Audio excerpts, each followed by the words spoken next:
I haven't done an unboxing video in a while, so I figured let me unbox this. Well, technically I'm unbagging. Anyway, I've been working on a survival kit. I'm not a survivalist. I don't think the world is coming to an end, but I enjoy putting together survival items just for fun. Just the idea that you can have a bag roughly the size of these two together and carry basic medical tools, shelter, fishing gear, everything you need in a bag that size. So anyway, I have a multi-tool for my large carry kit. This is a Schrade Tough. I like this one because all the tools are accessible without opening a knife, and it has a great saw and a great metal file in here. I'm just giving very quick looks because I don't want to waste a lot of time. On my survival kit, I have this little saw. I don't know who makes it, but basically it's just a saw blade from a Sawzall. Oh, it's from topknives.com, and they basically put it in this plastic case. So it's a very cheap little wood saw you can carry with you, very lightweight. Also on my chain, this is has been my standard little carry emergency knife. It's made by Breda, and it's just a great quality little knife. I also carry a little diamond sharpener, but this is basically the one I've had. But then I got to thinking, what happens if you store a knife for a long time? Because that's what part of a survival kit is, something you might need 5 or 10 years down the road. This knife is, as nice as this knife is, or any knife is, they might rust. I've had this for 15 years, and you can see there's some bits of rust on it, a little bit forming around it. Still pretty usable, very flexible. Most of the blades come out relatively easy, and some of them are in there pretty tight, like the saw. Really gotta pull that. Bit of rust on the saw too. But so I'm thinking long term, maybe I get something that wouldn't rust. This is just a tiny little knife. I forget who makes it because it's a Silver Falcon. The little seal came out of it. But again, a very lightweight, tiny knife. Easy to sharpen, very easy to carry. So anyway,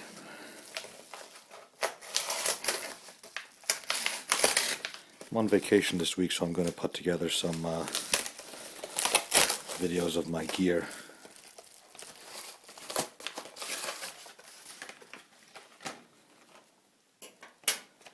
Oh,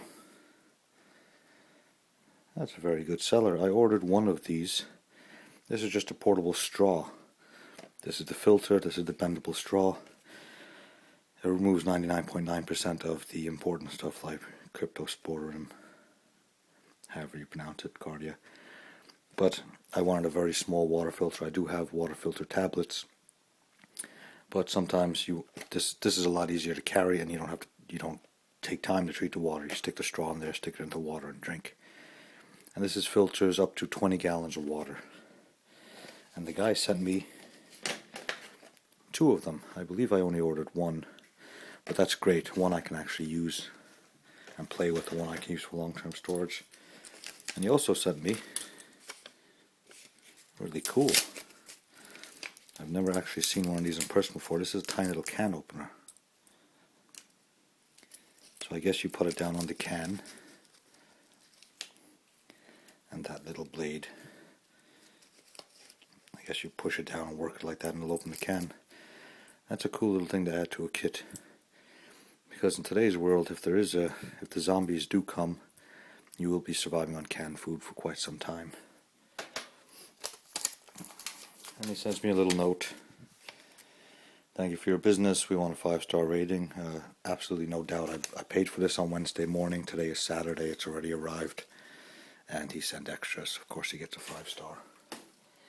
Yes, folks, I can be bought. Anyway, I started talking about knives. This is from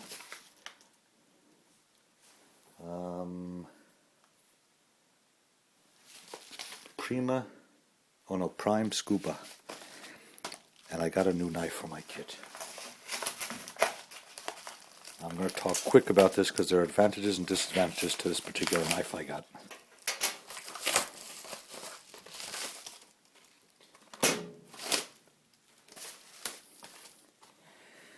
This is an Armor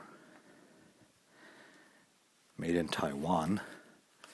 Doesn't say anything on the box that it's made out of titanium, which makes me a little nervous. This is supposed to be a pure titanium knife, not titanium coated, but actual titanium. I see no evidence of that on the packaging. But anyway, it's very, very lightweight. It actually weighs less than this tiny little knife. But it comes with your lanyard, adjustable. And that's supposed to be a pure titanium blade. Not huge, good size. It has the emergency cutter here for if you get tangled underwater. It has the very, very sharp blade. I can tell how sharp that is. And a serrated edge. So it's a really good knife. But anyway, it even has a built-in belt clip. This is steel. This looks like titanium. The reason I went with titanium is titanium won't rust. Put this in a long-term kit, it'll always be there. And it's actually a good sized knife. I thought it would be a bit smaller, but this is good.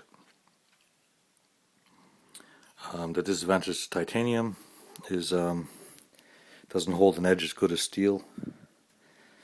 But I carry a little diamond saw, and I won't be using this as my primary knife. This is just a basic backup knife that won't rust. I like the design of it. I don't know particularly what this hole is for, but I mean, if you're out there in the wild and you have a stick, let's simulate a stick. Put your knife on the end of the stick. You tie this lanyard around one end, you tie the rope through here through another, and you've made yourself a spear. Probably a pretty good hunting spear because it has a, this will prevent it from coming back out. So anyway, we're at 7 minutes and 31 seconds. Yeah, so this, it's hard to describe just how light this is. It feels like a toy, but and actually, well, you can't really tell the balance because there's a string on this end. Let me take the weight off the string.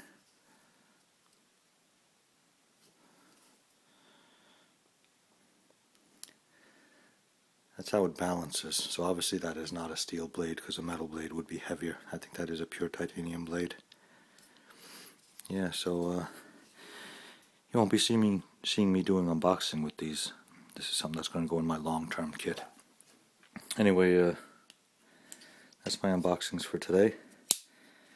I'm setting up my survival kit in 3 different ways. Number 1, you have the large bug out bag, which has everything long term. Number 2 is I put all my kits into smaller kits. I have a small medical kit, one for cooking, one for shelter, and the basic idea is you throw all those bags into your backpack when you're going out for a day or a couple of days. And then of course I'm working on putting together a tiny kit, something the size of your fist. A very small bag to hold the very basics, which would be fire, shelter, food, water, basic medical. And I'm finding it to be a fun hobby, figuring out ways to... I've always liked the idea of carrying a bag with everything you might need for the day, and this really brings my hobby to an extreme. You're really carrying everything you might need for a day, even if the world came to an end. So I'm enjoying this hobby. And anyway, over the course of next week I'll put together some of my kit videos. I have just about everything I need. The only thing I don't have is some kind of basic fishing set. And my tent hasn't come yet, and I don't have a tarp, so I don't really have any tarp or shelter building stuff. Anyway, that's my unboxing. Thanks for watching.